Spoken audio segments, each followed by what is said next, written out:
My name is Sapphira, and I'm 32 years old. My cousin Nathan was like a little brother to me growing up.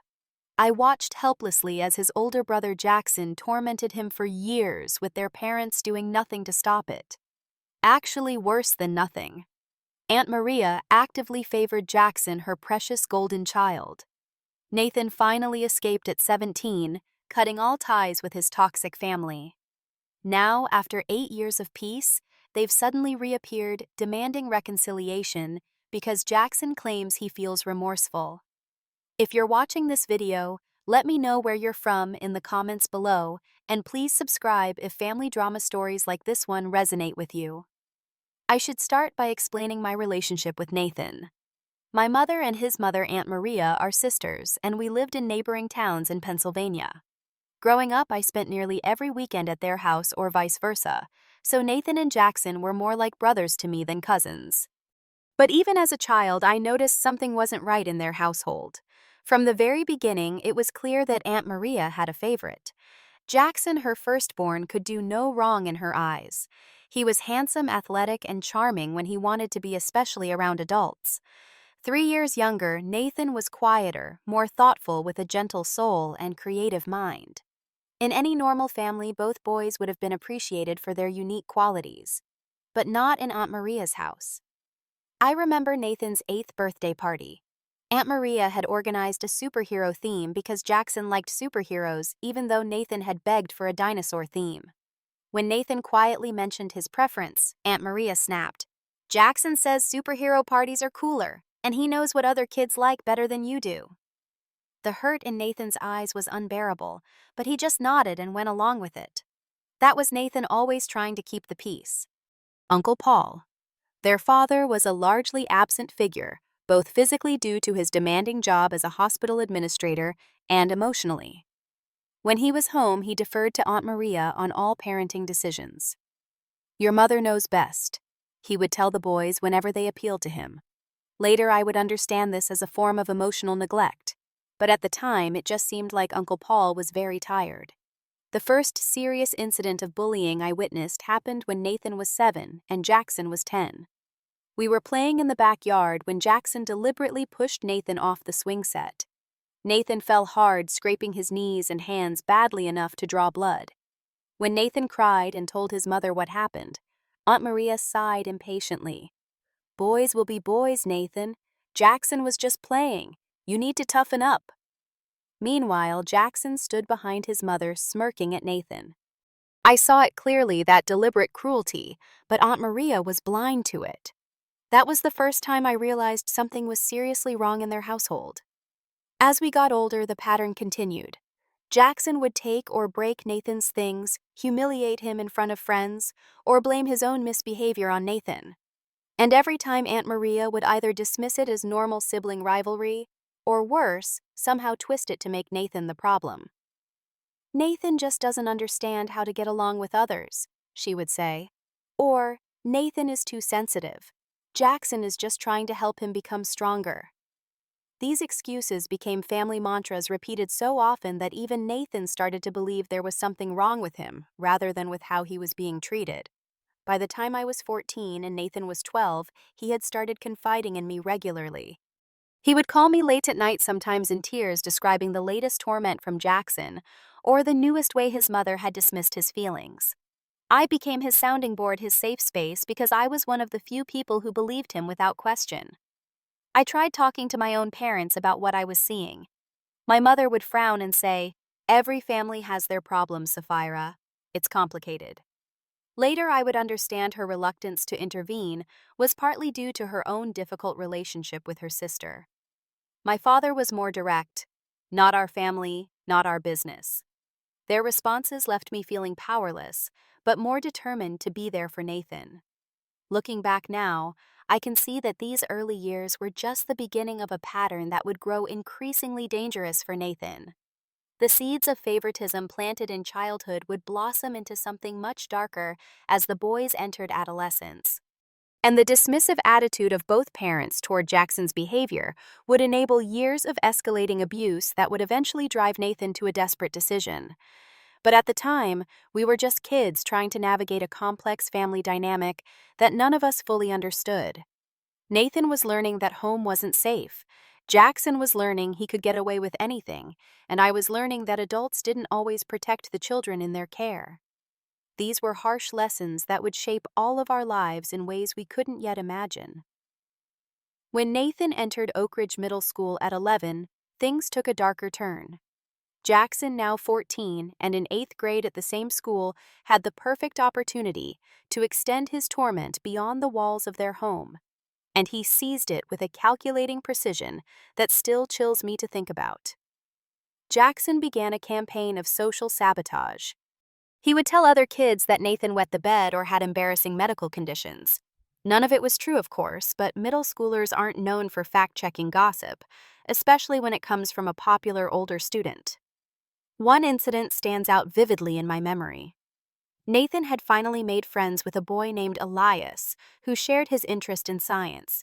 They had been working on a science fair project together for weeks.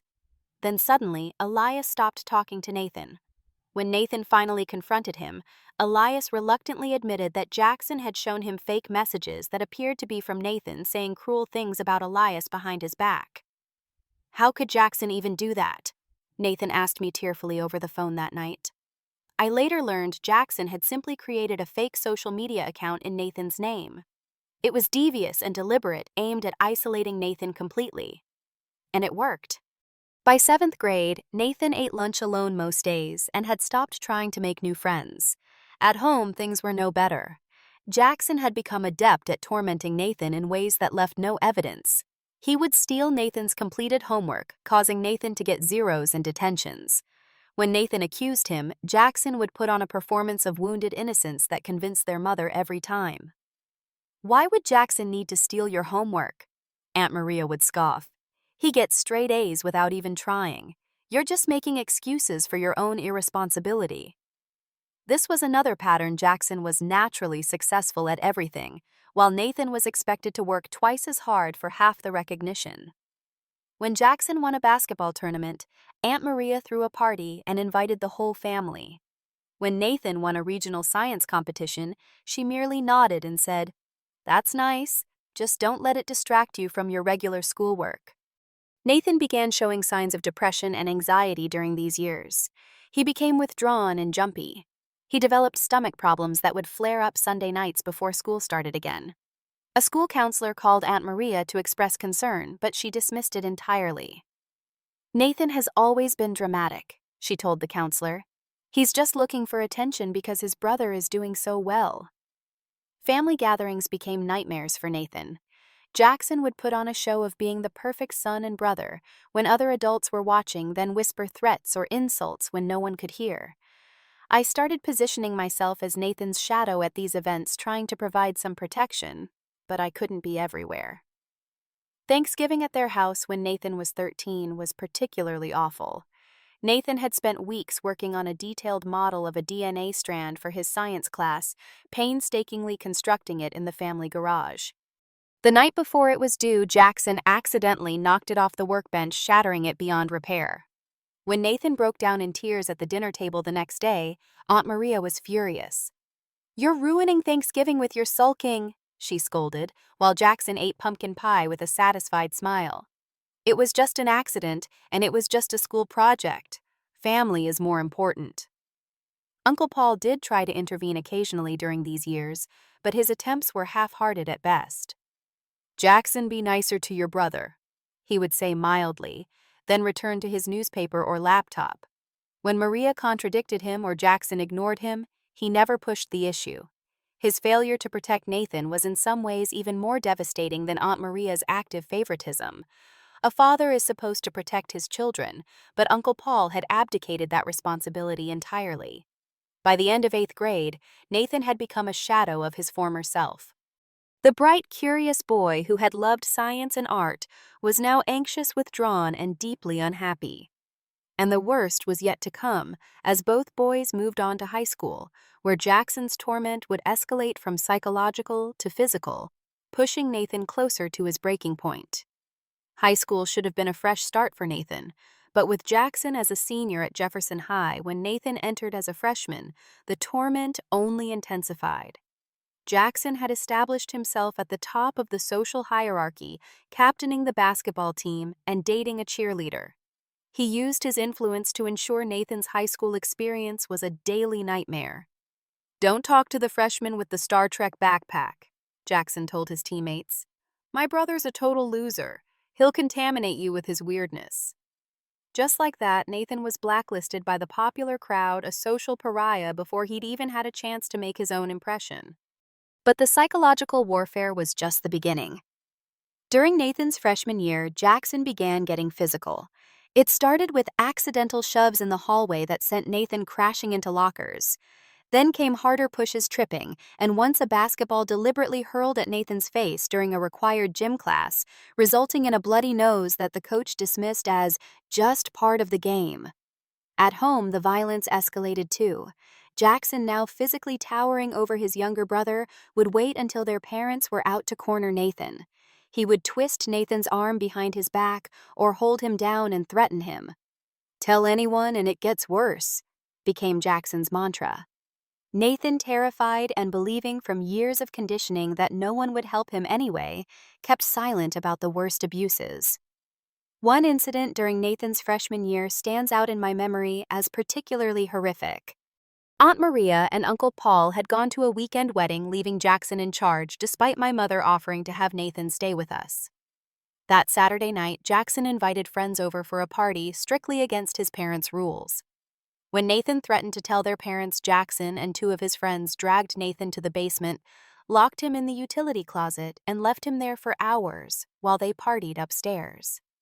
Nathan called me from inside the closet, his voice shaking with fear. He was having trouble breathing, trapped in the small dark space. I immediately drove over, but Jackson refused to let me in the house. I threatened to call the police, which finally convinced one of Jackson's more sensible friends to release Nathan. When I finally got to him, Nathan was pale, dehydrated, and had been wounded in the struggle with bruises forming on his arms where they had grabbed him. The next morning, when Aunt Maria and Uncle Paul returned, I tried to tell them what had happened. I had photos of Nathan's bruises and was prepared to advocate strongly for him, but Maria cut me off before I could even finish explaining. "Nathan has always been jealous of his brother's popularity," she said dismissively. "Now he's trying to get Jackson in trouble for having a few friends over. The closet, please. Nathan probably went in there himself to fabricate this whole drama." Uncle Paul looked troubled, but as usual deferred to his wife. "I'm sure the boys can work it out between themselves," he said, retreating to his study. That day, Aunt Maria banned me from their house for encouraging Nathan's attention-seeking behavior. It would be 3 months before I was allowed to visit again, 3 months during which Nathan had no ally in that household. Nathan's grades began to plummet. The once straight-A student was now barely passing most classes. His previous enthusiasm for learning had been crushed under the weight of his home situation and social isolation. When the school counselor called a meeting with his parents, Aunt Maria blamed Nathan entirely. "He's choosing to fail," she insisted. "He sees how successful Jackson is and wants to be the opposite just to spite us." The counselor gently suggested that Nathan might be depressed and recommended therapy. Aunt Maria rejected the idea outright. "There's nothing wrong with him that more discipline won't fix," she said. "Jackson never needed therapy to succeed." By Nathan's sophomore year, when Jackson had moved on to State University, just 30 minutes from their home, I thought things might improve. But Jackson came home most weekends, and when he did, the torment continued. In some ways it was worse because now Jackson had new sophisticated ways to torment his brother, including humiliating him in front of college friends who sometimes came home with him. The lowest point came during Nathan's junior year. I was in my first year of college but came home regularly to check on him. One weekend, I found Nathan sitting alone in the local park despite the freezing December weather. He handed me a piece of paper without speaking. It was a suicide note. My blood ran cold as I read his words about being tired of the pain and seeing no way out. I took him directly to a hospital that day, but when the psychiatric staff called his parents, Aunt Maria convinced them Nathan was being manipulative and dramatic. They released him to his parents' care with only a recommendation for outpatient therapy, which Aunt Maria never followed up on. That night, I made Nathan promise to call me anytime he felt that hopeless again. "Just hold on," I told him. "In less than 2 years, you can leave for college and never come back." That became our mantra, our private promise. I didn't know then that circumstances would force us to execute an escape plan much sooner, under much more desperate conditions. The final breaking point came during the spring of Nathan's junior year. He was 17 with college applications on the horizon. Despite everything, Nathan had managed to keep his grades respectable enough that several good universities were within reach.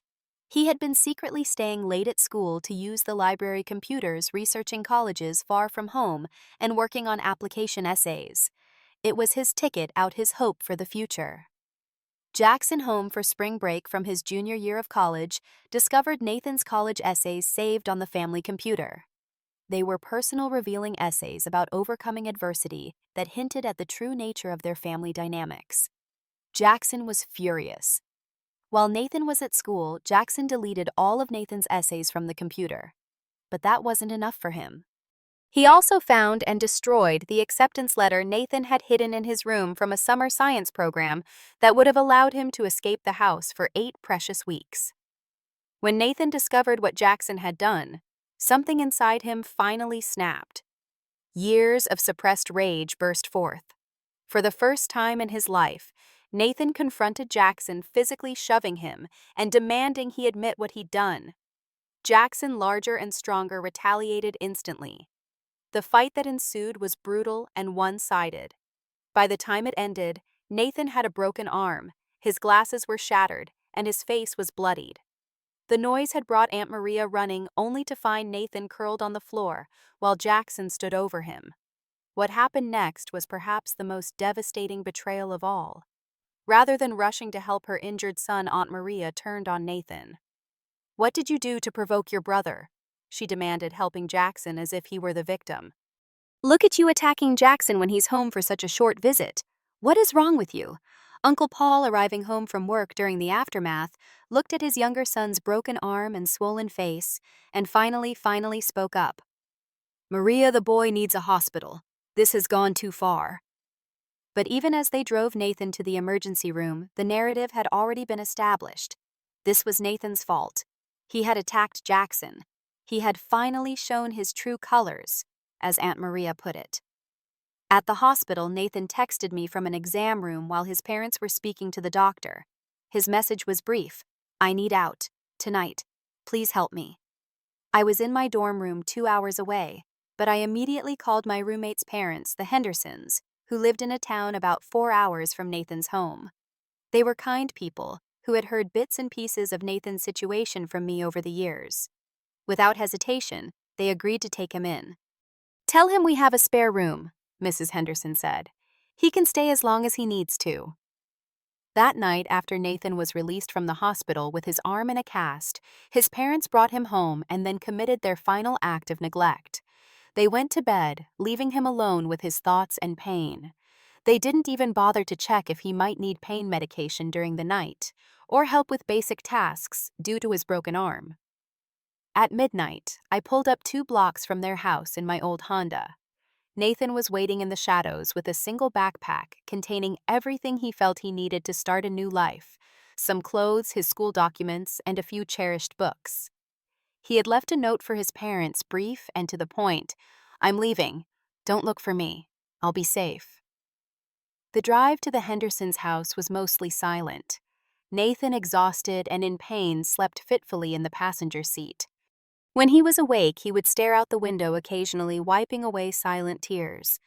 Only once did he speak about what had happened. "She saw my arm was broken and still asked what I did to provoke him," he said quietly. "She will never see him for what he is, and she will never love me." The Hendersons welcomed Nathan with warmth and compassion that overwhelmed him. They had already prepared the spare room and had painkillers and ice packs ready for his injuries. Mrs. Henderson, a retired nurse, carefully checked his cast and bruises. "You're safe now," she told him simply, and for the first time in years, Nathan believed it might be true. The next morning, the storm broke, Aunt Maria called my phone repeatedly, leaving increasingly hysterical messages. At first, she accused Nathan of being dramatic and demanded he stop this nonsense and come home immediately. As the hours passed and she realized he truly wasn't coming back, her tactics shifted to guilt and manipulation.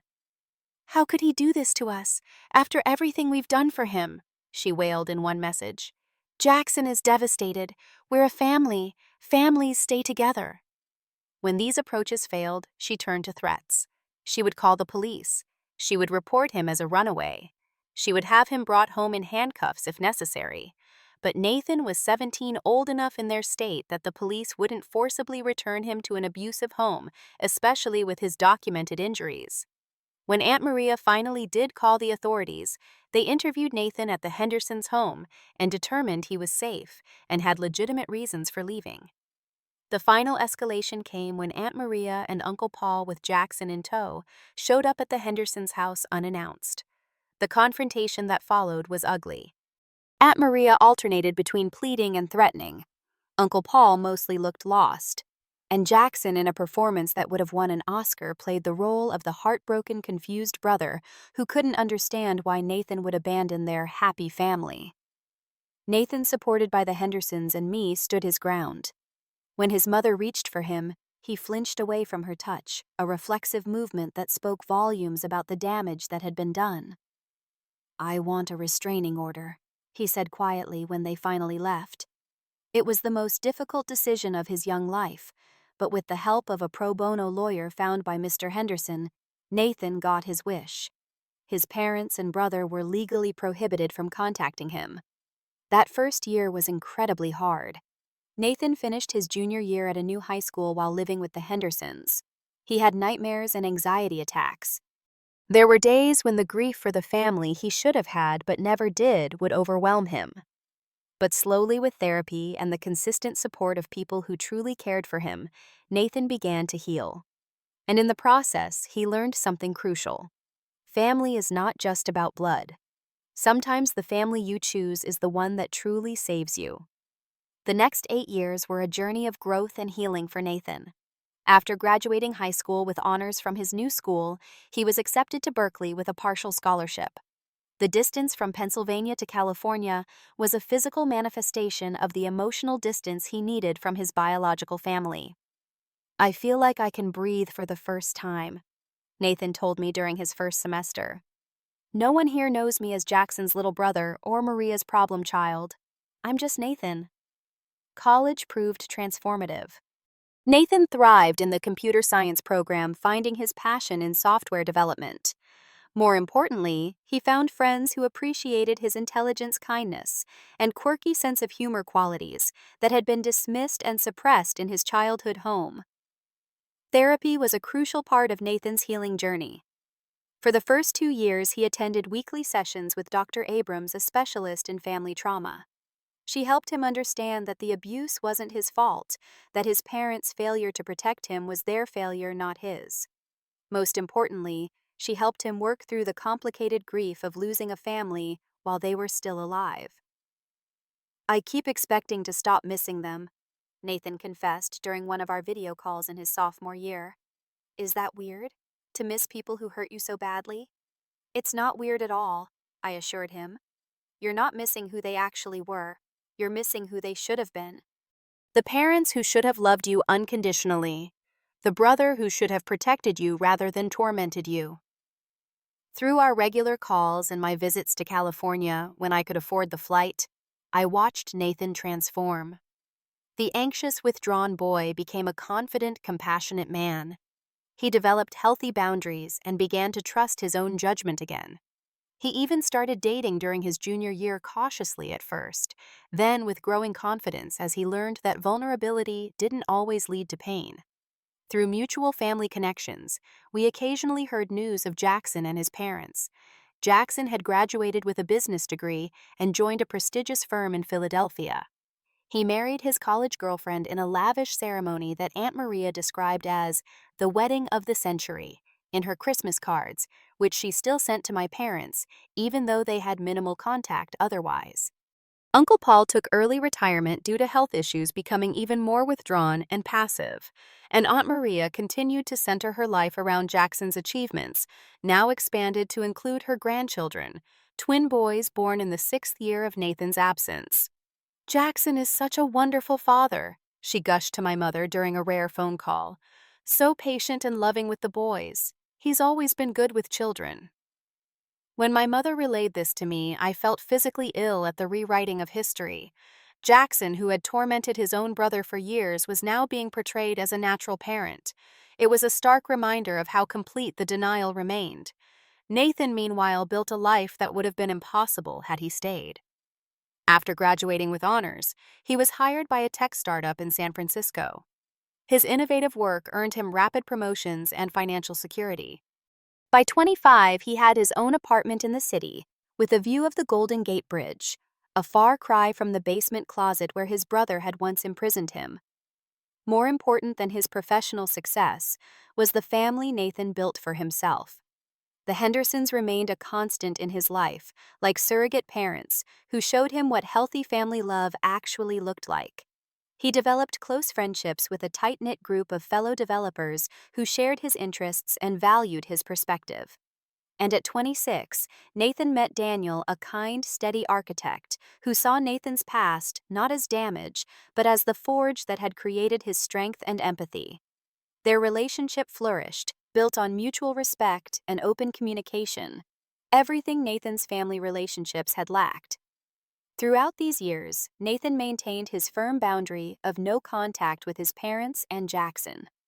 He had a new phone number and email address they didn't know. His social media profiles were private and under a variation of his name that would be difficult for them to find. The restraining order had expired after several years, but Nathan had no desire to re-establish contact. "Some people say forgiveness is necessary for healing," Nathan told me during a visit to San Francisco for his 30th birthday. "But I've learned that's not always true. Sometimes healing comes from accepting that some relationships can't be fixed and walking away from them with your dignity intact." I was so proud of the man Nathan had become. The scared teenager who had fled his home with a broken arm and a backpack was now living a life filled with purpose, love, and joy. He had broken the cycle of abuse and built something beautiful from the wreckage of his childhood. But as we sat on his balcony that evening watching the sunset over the bay, neither of us could have anticipated that the peace Nathan had worked so hard to achieve was about to be shattered by an unexpected intrusion from the past. The phone call came on an ordinary Tuesday. I was at work when my phone lit up with a number I hadn't seen in years, Aunt Maria's landline. For a moment, I considered ignoring it. But curiosity won out, and I stepped into the hallway to answer. "Sapphira, is that you?" Aunt Maria's voice sounded older, more strained than I remembered. "I need to talk to you about Nathan." A cold knot formed in my stomach. In 8 years, she had never once asked me about her younger son, seemingly content to pretend he had never existed. This sudden interest could only mean trouble. "Why now, Aunt Maria?" I asked, keeping my voice neutral. "It's been 8 years." What followed was a carefully constructed narrative that bore little resemblance to reality. According to Aunt Maria, Jackson had been doing a lot of soul-searching since becoming a father. He had realized he might have been a bit hard on Nathan growing up and wanted to mend fences with his brother. "Jackson feels terrible about their childhood misunderstandings," Aunt Maria said without a trace of irony in her voice. "He wants to apologize and have Nathan be a part of his children's lives. They should know their uncle." Misunderstandings. That's how she characterized years of targeted abuse that had driven Nathan to flee his home with a broken arm. I felt a surge of protective anger, but kept my tone even.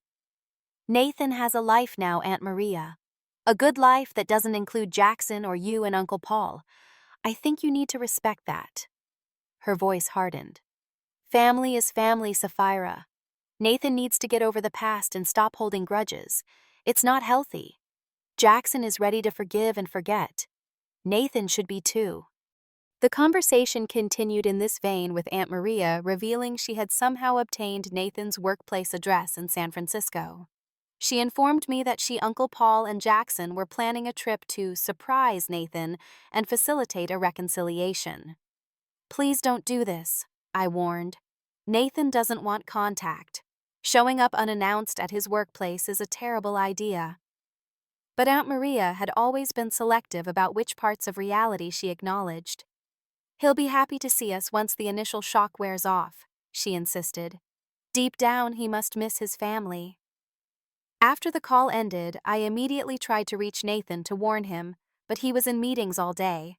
I left urgent messages asking him to call me as soon as possible, but I was too late. 3 days later, Nathan called me, his voice shaking with a mixture of rage and distress.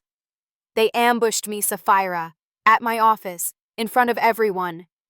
According to Nathan, he had been walking out of a meeting when he saw them standing in the reception area of his company's modern office, Aunt Maria, Uncle Paul, and Jackson.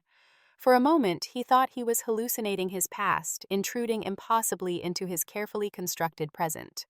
Aunt Maria spotted him first and hurried toward him, arms outstretched, as if the last time they'd seen each other had been a friendly goodbye, rather than Nathan fleeing with a restraining order. "My baby," she exclaimed loudly enough for the entire office to hear. "We've missed you so much." Nathan, frozen in shock, couldn't even step back before she enveloped him in an unwanted embrace. Uncle Paul stood awkwardly behind her, looking uncomfortable but determined. And Jackson, the architect of so much of Nathan's childhood suffering, stepped forward with a practiced expression of contrition. "Hey, little brother," Jackson said, his voice carrying the rehearsed quality of a prepared speech. "I know things weren't always great between us growing up, and I'm sorry for my part in that. I was just a kid too, I didn't understand the impact of my actions." The minimization was breathtaking. Things weren't always great, as a description of systematic abuse. My part in that, as if the torment had been a collaborative effort. I was just a kid too, as if being young excused deliberate cruelty. Nathan, still processing the shock, managed to step back from his mother's embrace. "What are you doing here?" he asked, his voice low and controlled despite the turmoil inside. "How did you find my workplace?" "We're here to bring you back into the family," Aunt Maria announced, as if conferring a great honor. "Jackson has been doing a lot of thinking since becoming a father, and he wants to make amends. We all do." Nathan's coworkers were watching with curiosity. His boss had emerged from his office, sensing a disturbance. The public nature of the confrontation was clearly deliberate, a way to pressure Nathan into a polite response, rather than the firm boundary he would have established in private. "This isn't the place for this conversation," Nathan said, trying to manage the situation with professionalism. "I'm at work." "We came all this way," Uncle Paul said, speaking for the first time. "We just want to talk, son." The word son, after 8 years of silence, hit Nathan like a physical blow. Where was this fatherly concern when he was being tormented under their roof? Where was this dedication to family when he was fleeing with a broken arm? "I need you all to leave," Nathan said firmly. "Now." But Jackson wasn't ready to give up his performance. "I know I was a terrible brother," he said, his voice cracking with what seemed like genuine emotion. "I think about it every day now that I have my own boys. The thought of anyone treating them the way I treated you." He paused, apparently overcome. For a brief moment, Nathan felt a flicker of something, not quite forgiveness, but perhaps the possibility of it. Maybe Jackson really had changed. Maybe becoming a father had given him insight into the damage he had caused. Then Jackson continued, "But we were just kids, and kids fight. I never meant to hurt you, not really. And you gave as good as you got sometimes, remember? We both made mistakes." And just like that, the moment was gone. The supposed apology had turned into justification and false equivalency. Nathan had never given as good as he got. The abuse had been entirely one-sided until that final confrontation when Nathan had reached his breaking point. "You need to leave," Nathan repeated, his voice firmer now. "I don't want contact with any of you. That hasn't changed." Aunt Maria's expression shifted from hopeful to angry in an instant. "After all the trouble we've gone to, coming all this way, this is how you respond, with the same old grudges. Jackson is trying to apologize." "That wasn't an apology," Nathan said quietly. "That was a justification." and I don't need or want it. Jackson's facade of remorse cracked. See, Mom, I told you this was a waste of time. He's still the same self-pitying victim he always was. Nothing is ever enough for him. And there it was, the true Jackson emerging when he didn't get his way. The same pattern that had played out countless times in their childhood home was now unfolding in the middle of Nathan's workplace. Nathan's boss, sensing the situation spiraling, stepped forward. "I'm going to have to ask you all to leave," he said firmly. "You're disrupting our workplace." "This is a family matter," Aunt Maria protested, but the security guard who had appeared at the boss's signal made it clear that their options were to leave voluntarily or be escorted out. As they were leaving, Aunt Maria turned back. "We're staying at the Marriott downtown for 3 more days," she said, as if offering a valuable piece of information. "Think about what family really means, Nathan. Think about forgiveness." After they left, Nathan had to explain to his concerned boss and curious coworkers that these were estranged family members whom he had cut contact with for good reasons. The personal intrusion into his professional space felt like a violation, a reminder that the past could still reach into his present, despite all his precautions. That evening, I flew to San Francisco to support Nathan through the aftermath. When I arrived at his apartment, he was pacing his carefully constructed piece, shattered. "They haven't changed at all," he said, running his hands through his hair in frustration. 8 years and they're exactly the same. Jackson can't even apologize without making it about him and minimizing what he did. Mom is still enabling him and making me the problem for not playing along, and Dad is still just there doing nothing. I agreed completely with Nathan's assessment. "What are you going to do?" I asked. "Will you meet with them again before they leave?" Nathan was quiet for a long moment, then shook his head. "No, there's nothing to be gained from it. They don't want reconciliation. They want absolution without accountability. They want me to pretend the past never happened so they can feel better about themselves." The next morning, Aunt Maria called my phone again, likely because Nathan wasn't answering his. "You need to talk sense into him," she demanded without preamble. "This stubbornness is ridiculous." Jackson apologized. "What more does Nathan want?" I took a deep breath. Aunt Maria, Jackson didn't apologize. He justified and minimized. A real apology acknowledges the specific harm done without excuses or qualifications. It respects the injured person's feelings rather than telling them how they should respond.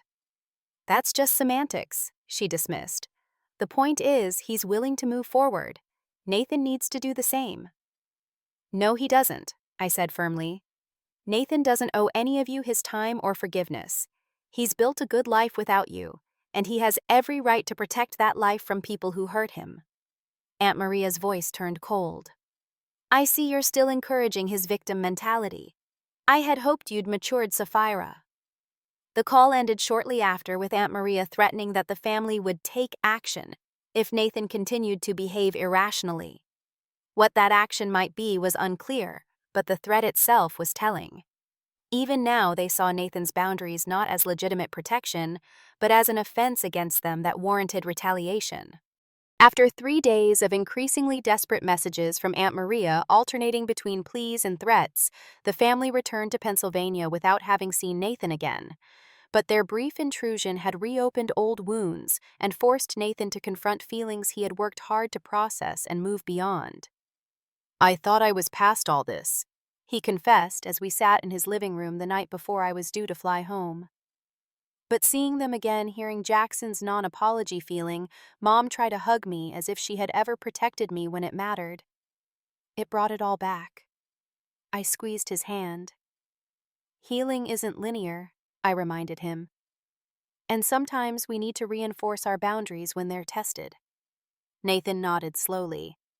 "I need to make it absolutely clear to them that there's no path to reconciliation, not without real accountability, which they're incapable of offering."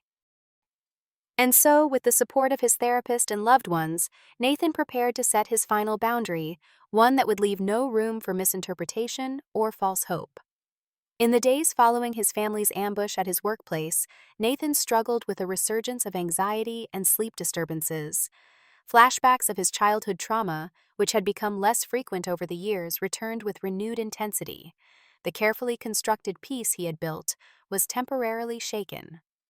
"I thought I was over it," Nathan told Dr. Abrams during an emergency therapy session I attended with him for support. But seeing them, especially Jackson, it was like being that helpless kid again for a moment. Dr. Abrams nodded understandingly. Trauma responses can be reactivated by encounters with the people who caused the trauma originally. What you're experiencing is normal and doesn't mean you've lost the progress you've made. It means your body and mind remember the danger these people represented. That framing helped Nathan regain perspective. This wasn't a setback in his healing. It was his healthy protective instincts recognizing a genuine threat to his well-being. "What matters now," Dr. Abrams continued, "is how you respond. You have choices and power that you didn't have as a child. You get to decide the terms of any contact, including whether there should be any contact at all." Nathan was quiet for a moment, then spoke with newfound clarity. "I need to close this door permanently. No room for misinterpretation. No, maybe someday." With Dr. Abrams' guidance, Nathan decided to write a final letter to his family, clearly articulating why reconciliation was not possible and explicitly requesting no further contact. It would be a difficult letter to write, requiring him to revisit painful memories, but it would also be an act of self-respect and boundary setting. Nathan worked on the letter for several days, balancing raw honesty with calm assertion. He detailed specific incidents of abuse, Jackson's role as perpetrator, and his parents' roles as enablers. He addressed their recent ambush as further evidence of their disregard for his boundaries and well-being. Most importantly, he made it unequivocally clear that he wanted no further contact from any of them ever. "I have built a life filled with genuine love, respect, and safety," he wrote toward the end of the letter. "I have learned what family should really mean through the chosen family who has supported me these past 8 years. I wish you all well, but I cannot and will not welcome you into my life. Please respect this boundary by making no further attempts to contact me."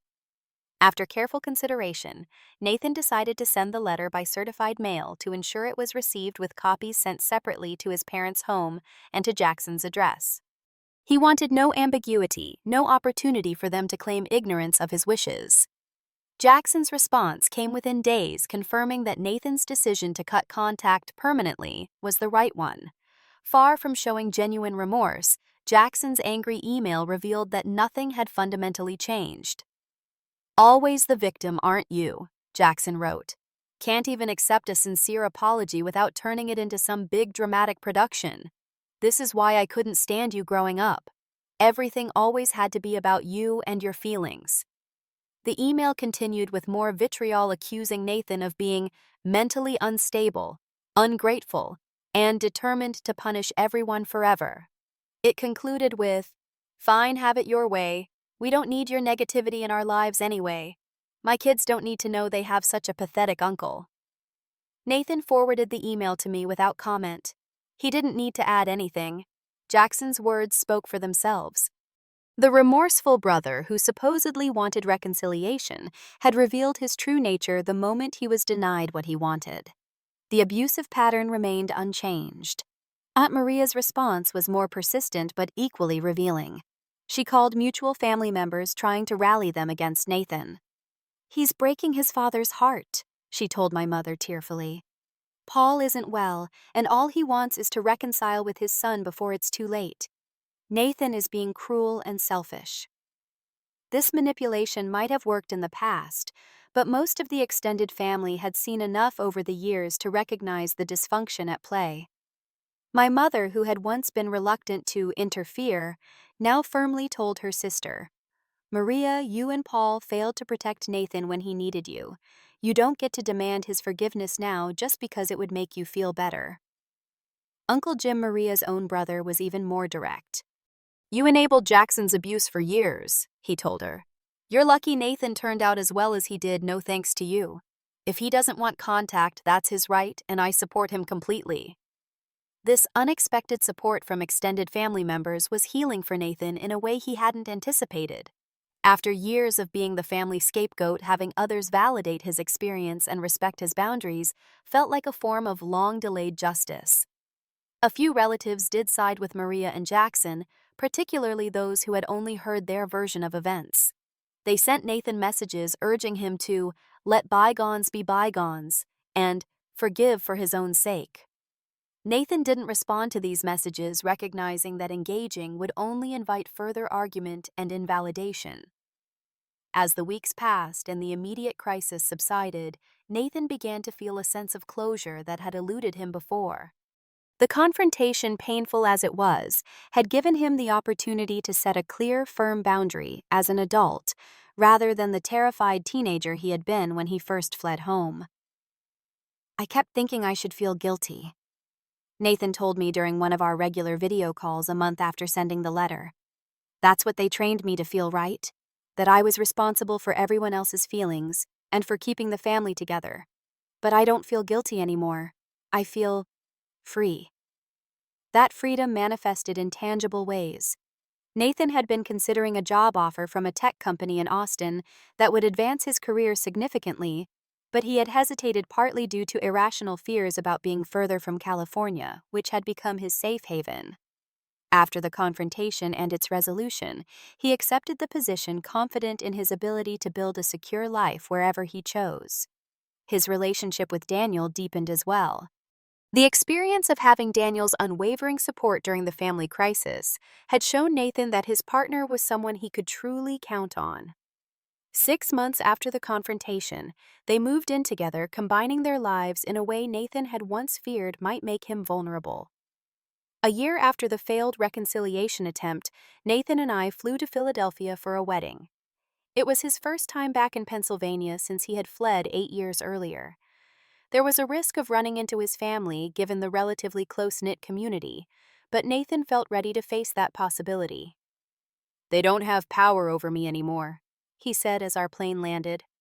"This is my life on my terms." We didn't encounter his family during that trip, but being back in the general area where he had experienced so much pain was healing in its own way.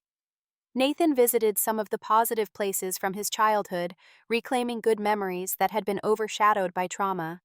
The holiday season that year was particularly meaningful. Nathan hosted a Thanksgiving gathering at his new home in Austin, surrounded by his chosen family, Daniel the Hendersons, who had flown in for the occasion, me and close friends who had supported him through the years. It was everything a family celebration should be, filled with genuine love, respect, and appreciation for each other. As we sat around the table sharing what we were grateful for, Nathan's turn came last. "I'm grateful for second chances," he said, his voice steady and warm. "Not second chances for people who hurt us and refuse to change, but second chances at defining what family means. Second chances at finding joy and peace. Second chances at life itself." We raised our glasses to that, each of us understanding the journey that had brought Nathan to this place of wisdom and healing. The scared teenager with a broken arm and shattered spirit had become a man of profound compassion and strength, not despite his past, but because of how he had chosen to respond to it. And in that moment, looking around at the genuine love surrounding him, it was clear that Nathan had not just survived his family's abuse, he had transcended it.